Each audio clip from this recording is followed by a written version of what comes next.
Pag-aral na ba natin to? The feeding of the 5,000? Hindi pa. Pag-aral na ba natin to? Hindi pa. Hindi pa, no? Oh, dyan na tayo papasok ngayon. Sino na nakabasa ng feeding of the 5,000? Yung 5,000 dito, 5,000 men lang, ha? It's not 5,000 everyone, but 5,000 men.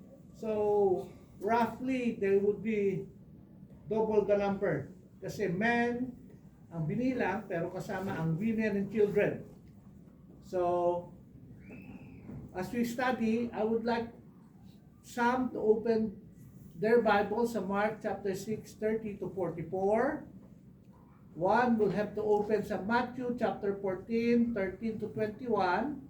And one, Luke chapter 9, 10 to 17. Tapos John chapter 6, verses 1 to 13. So, as alam niya, pare-parehas ang story niya, pero may kanya-kanya silang way to write. So, unahin natin si Mark. Pakibasa mo nga Mark yung Mark. Mark 6 to 44. Jesus feeds the 5,000. The apostles gathered around Jesus and reported to him all they had done and taught. Then because so many people were coming and going that they did not even have a chance to eat, he said to them, "Come with me by yourselves to a quiet place and get some rest." So they went away by themselves in a boat to a solitary place. But many who saw them leaving recognized them and ran on foot from all the towns and got there ahead of them. When Jesus landed and saw a large crowd, he had compassion on them, because they were like a sheep without a shepherd.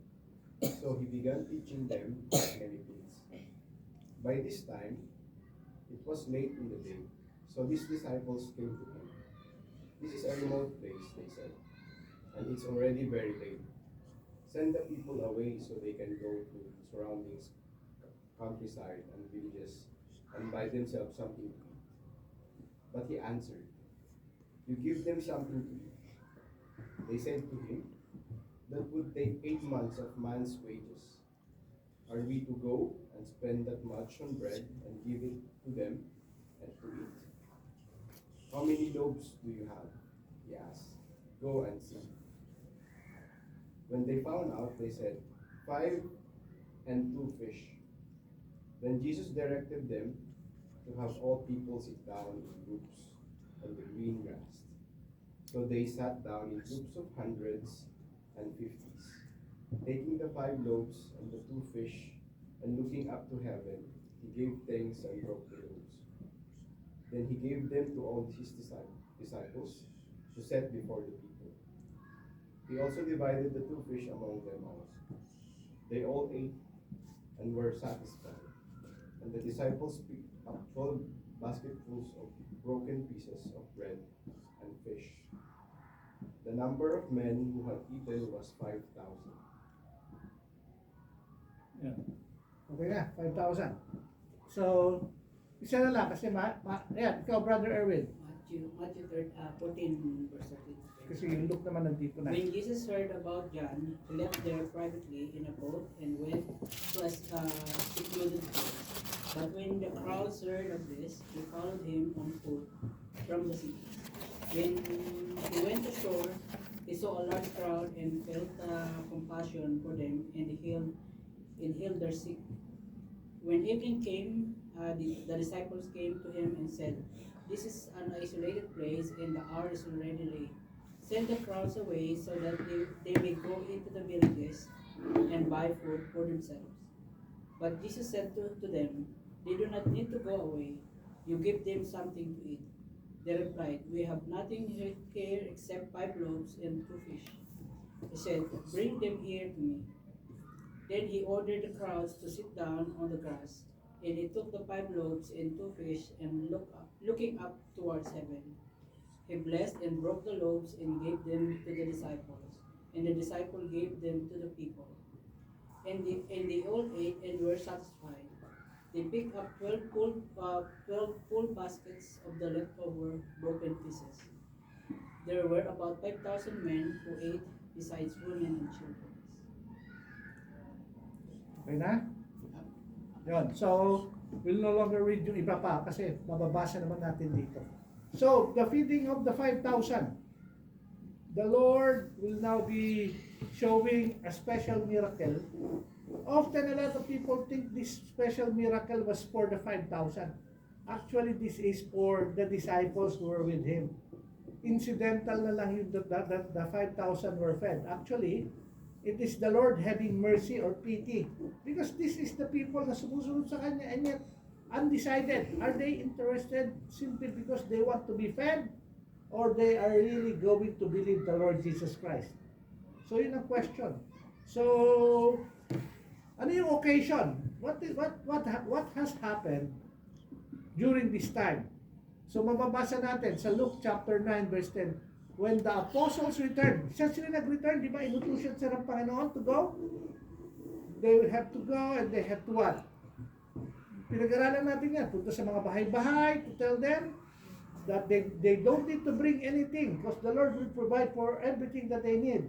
Bless those houses that would accept you, but shake off the dust of your foot to those who are not worthy. Yun ang mga ano. And pagbalik nila, ito yung account nila. When the apostles returned, they gave an account to him and all they have done. Taking them with him, he withdrew by himself to a city called Bethsaida. So, nasa Bethsaida sila. Yung event, nasa Bethsaida. Pagbalik ng mga apostles, nagre-report, ang ginawa ng Panginoon, sinama sila sa Bethsaida.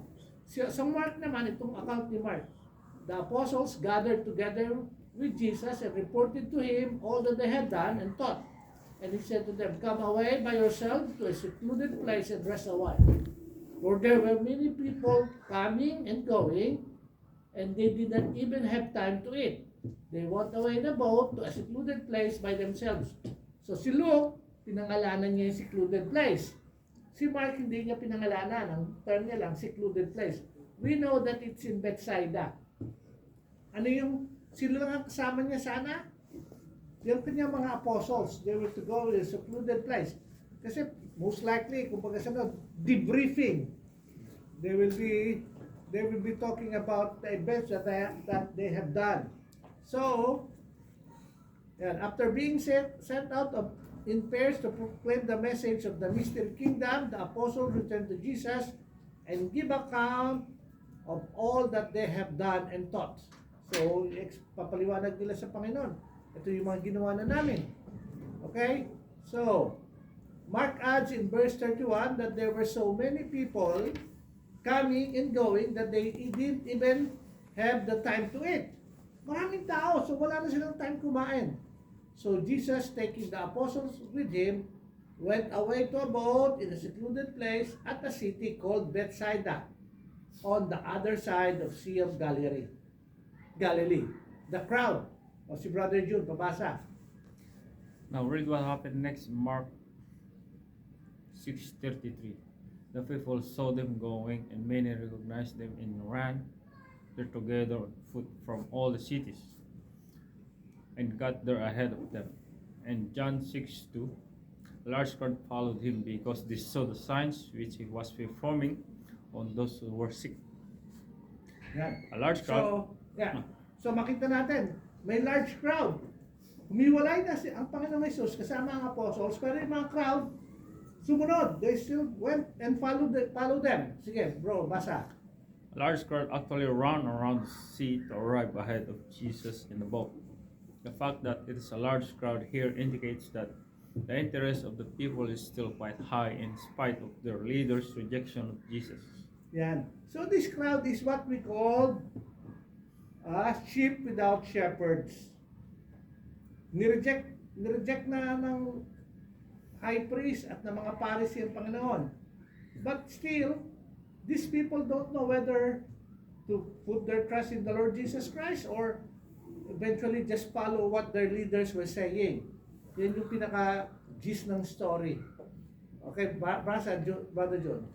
John gives us some insight into their motivation in verse 2. They are following him primarily because of the signs which he was performing on those who were sick.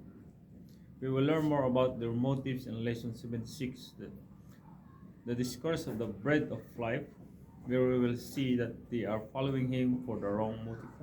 Later on, we'll discuss kung ano ba talaga yung motibo nila sa lesson 76. But, alam na natin ba't sila sumusunod? The sign which he was performing on those who were sick. Gusto nilang siguro gusto rin nilang gumaling at nakakakita rin sila ng mga special miracles performed by the Lord. So they wanted to follow. Okay. Si Mama, pabasa. How does Jesus respond to the crowd. How does Jesus respond to them? Read Mark 6:24. When Jesus went ashore, he saw a large crowd, and he felt compassion for them because they were like sheep without a shepherd. And he began to teach them many things. And Luke 9:11b, and welcoming them, he began speaking to them about the kingdom of God and curing those who had need of healing. Ayan. Mark says that he felt compassion for them, and he gives the reason, because they were like sheep without a shepherd. They have not yet made a decision as to whom they should follow, the old shepherds or the new one. We saw the same response in section 70 when Jesus sent the apostles out in pairs. And because the people are not yet following their leaders in rejecting Jesus, and they are in the state of indecision about his messiahship, and they are like sheep without a shepherd. Ayan. So yun yung pinaka-basic reason why they're called sheep without a shepherd. Sige ma, babasa yun therefore. Therefore, as Luke says, he began speaking to them about the kingdom of God and curing those who had need of healing. So kita niyo yung mercy ng Panginoon to them. These are people na sumusunod. Motive unclear, and yet God is showing mercy to them. He wanted to give them the opportunity to believe. A lot of people love seeing miracles, but they don't believe the miracle giver or the miracle maker. Gusto lang gumaling, pero yun lang kilalanin yung nagpagaling. So, then, si Sislor, feeding. Jesus also recognizes their personal need to be fed, and the ministry he performs is a typical ministry of a rabbi, where he is teaching and being offended. The events that follow we learn from Mark, Matthew, and record as the day was drawing to close and the sun began to set. Mark 6:35-37. When it was already quiet, his disciples came to him and said, "This place is desolate, and it is already quiet night. Send them away so that they may go into the surrounding countryside and villages and buy themselves something to eat." But he answered them, "You give them something to eat." Yan. So, yan. So, ito na. Ito na yung feeding of the 5,000. Ano yung mga napapansin nyo? Maggagabi na. It's getting late, no? So, and they were in a place where it's desolate. Yung bang ilang na lugar. Ano pag ilang? Walang makain. Walang mabilhan. Yan. O, tapos, ano yung request ng mga disciples? Send them away so that they may go to the surrounding countryside and villages to buy themselves something to eat. Pero unique yung sagot ng Panginoon Jesus. You give them something to eat. Pagka ganun na sagot ng Panginoon, Diyos mong sinusunod, siguro yung gagawin ko dito. Okay? So, sis basa. Now the disciples asked Jesus to send the crowd away to the surrounding villages to buy food for themselves. And Jesus responds by saying to them, they do not need to go away, give them something to eat. So, he makes them responsible to feed the people who give them something to eat. So, yung kausap niya ditong you give them something to eat. Tandaan nyo, training to ng mga disciples. Anong solusyon ng disciples? Paalisin. Hayaan mo silang bumili. Ang solusyon ng Panginoon, kayo magiging responsible sa mga lost sheep. Bigyan nyo sila ng makakain.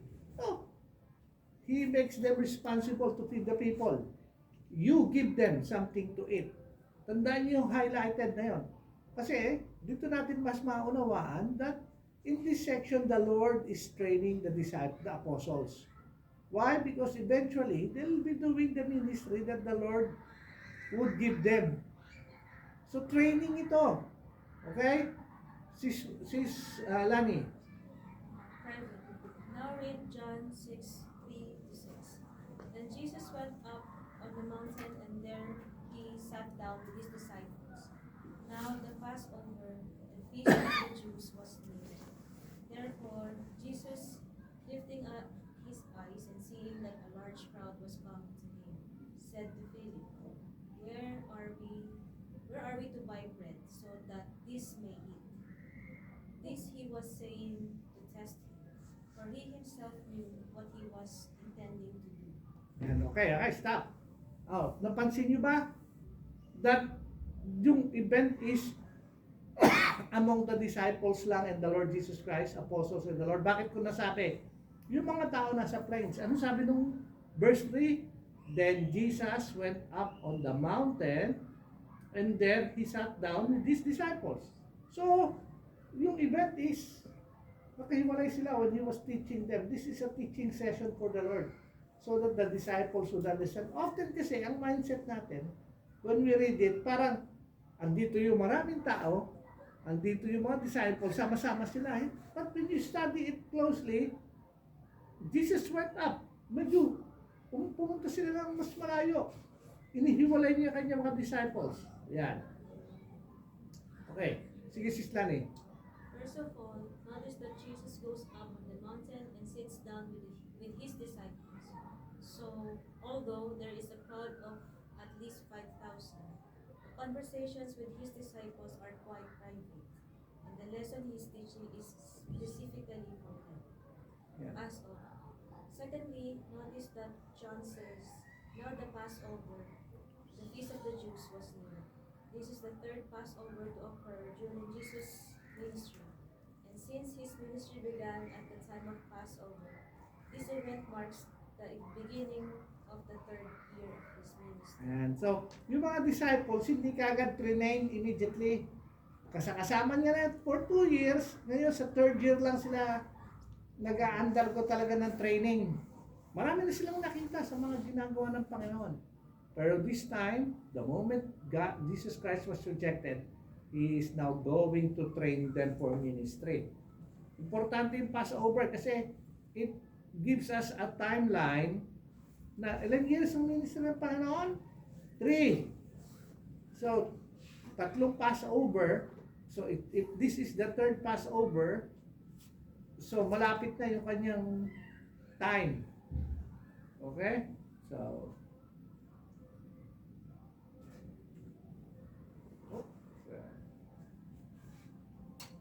sige, sisama mo na yung therefore. Therefore, then John continues with the word therefore. What does that indicate? It means that the miraculous feeding of the crowd which is to follow is going to happen because the Passover is near. Now, why would that be? This crowd has been following him all day without food, and so they would be quite hungry. Not only that, but it is also a 3-day journey up to Jerusalem, where they are about to go for the Passover, and they would need a good meal before they begin that journey. So, yan. Kita mo? Mga gutom. Kaya kailangan talaga pakainin ng Panginoon. Kasi magtra-travel pa sila. Tandaan nyo, pinag-aralan natin to. When the Lord Jesus Christ was dedicated, galing sila ng Nazareth, 3-day journey din yon. So, tandaan nyo, panay-lakad kasi ito eh. So, Nung nagpunta sila sa mountain, doon pa lang talaga siya nag-pray na kasama yung disciples.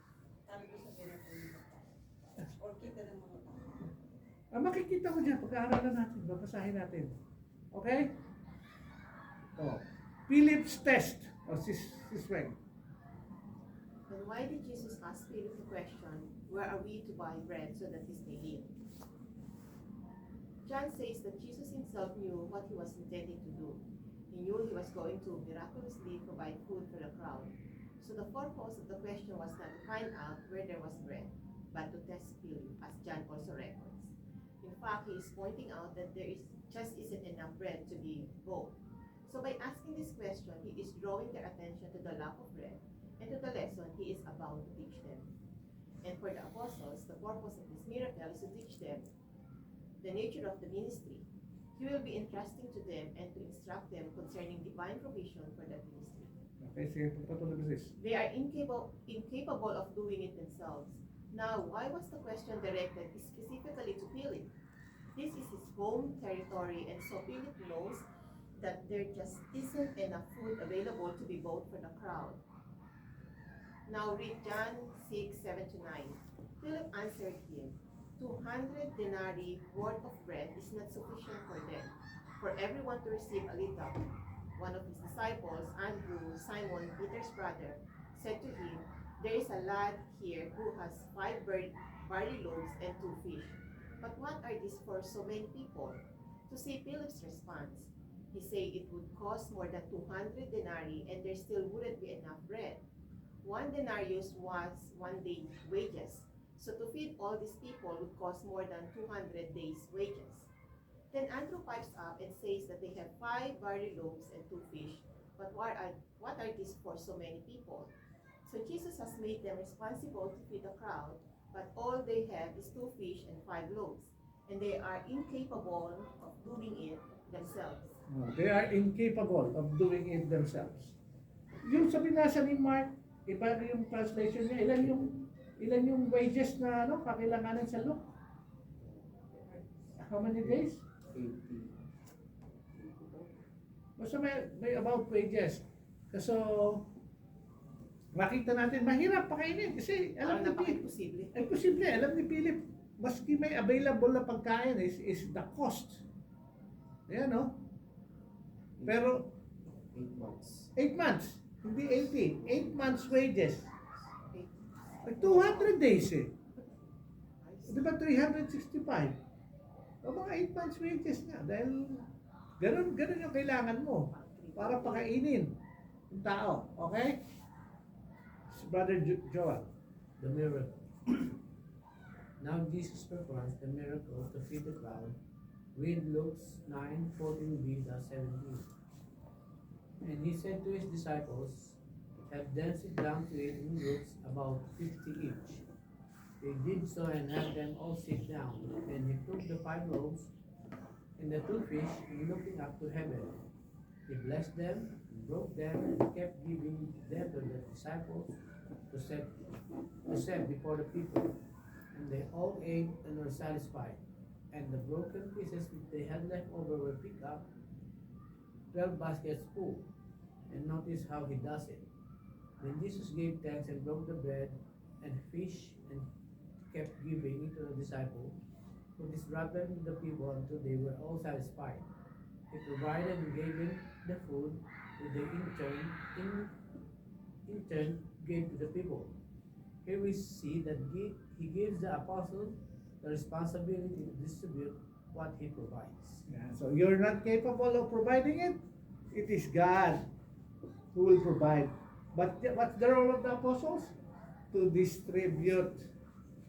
Now, who is the bread from heaven? Pag-aaralan natin yan. So we are, makita mo yung picture, though it's written, no, it's talking about food, but the real food is who? The Lord Jesus Christ. Sa John, pag-usap, i-explain niya yan.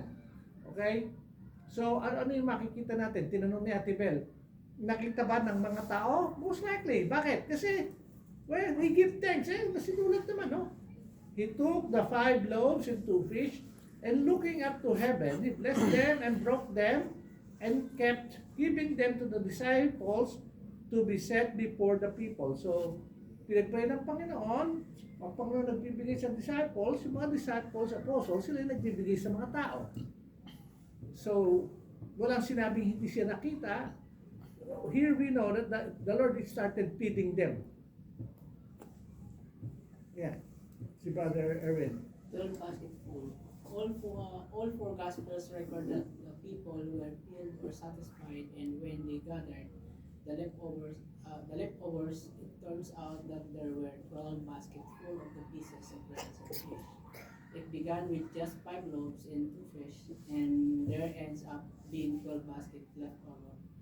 And Matthew 14:21 points out there were about 5,000 men who ate, besides women and children. So the crowds was much bigger than 5,000. Yan, yan pansin nyo? There were about 5,000 men who ate, besides women and children. So mas malaki yung number. It could be double. Sa nagsimula ang pagpapakain, 5 loaves of bread, 2 fish. Now, may extra ng 12 baskets full. Oh, see, Jesus. Jesus' purpose. We see here that Jesus had two purposes in performing this miracle. And when we get to lesson 76, where he gives a discourse on the bread of life, we will see that there was also a third purpose. Firstly, Mark tells us that he had compassion on the people. So one of his purpose was to feed the people. But secondly, he used the miracle as an object lesson for the disciples, drawing their attention to the 3 things they were to learn from it. First of all, they are responsible to feed the people, Luke 9:13. Secondly, they are incapable of doing it themselves, John 6:5-9. And thirdly, they are responsible to distribute what he provides, Matthew 14:19. Messiah rejection. Okay na. Next lesson na yan eh. Well, maiksi lang yung lesson, tutukusin.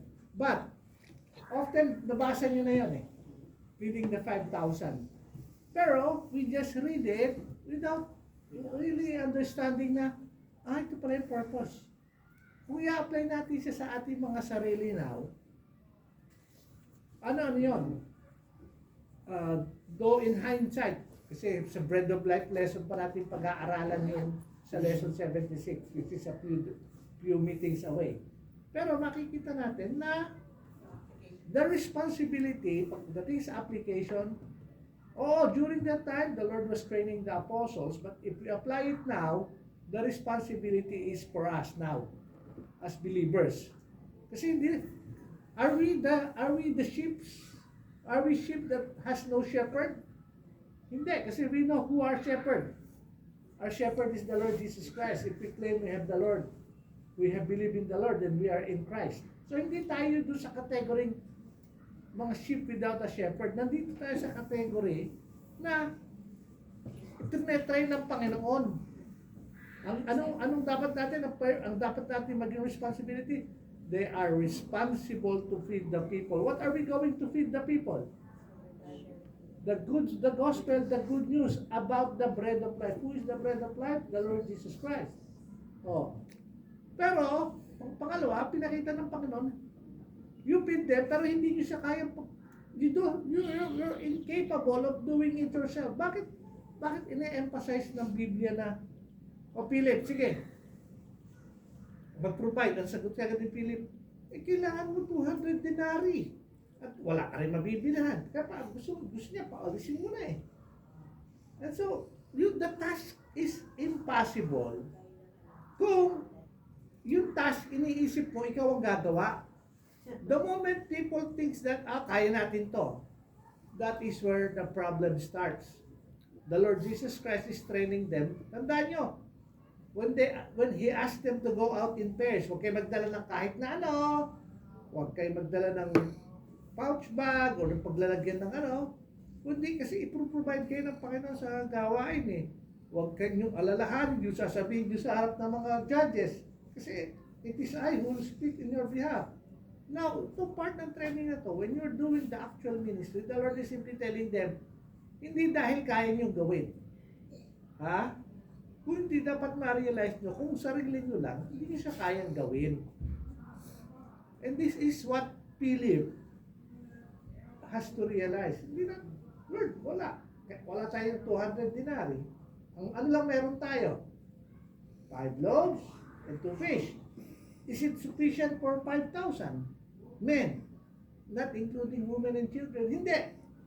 So, lesson 3, it is God who will provide, but the disciples are the ones to distribute. For us believers now, God has provided. By His grace, He has provided us His salvation. And that, because we know that we have Christ's salvation, that is something that we can provide for others. Tell them the good news about the Lord Jesus Christ. Eventually, part ng training na to, pagdating ng Book of Acts, kaya maganda, gusto nyo mag-advance reading kayo ng Book of Acts, makikita nyo, the disciples were bold. Kaya, binubugbog sila, pinahihirapan sila, pinatitigil sila magbahagi na sa mabuting balita, hindi sila tumitigil. Kasi sa kanila, it's better to obey God than men.